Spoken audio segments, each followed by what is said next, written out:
La 42a edició de la tradicional cantada d'havaneres i cançons de taverna de Platja d'Aro, que inicialment estava prevista pel dissabte 12 de juliol, se celebrarà finalment el dilluns 4 d'agost a 11:15 de la nit a la Platja Gran de Platja d'Aro.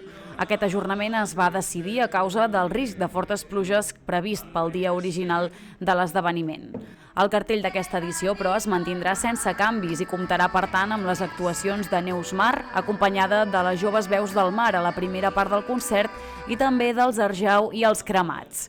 La vetllada seguirà el format habitual. Cada grup interpretarà 4 cançons en 2 tandes, sumant així un total de 24 peces. El concert finalitzarà amb una actuació conjunta de tots 3 grups, interpretant 2 havaneres emblemàtiques, La vella Lola i El meu avi.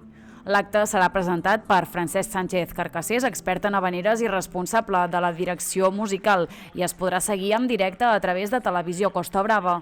Amb més de 4 dècades d'història, la cantada de Platja d'Aro s'ha consolidat ja com una cita imprescindible del gènere a la Costa Brava.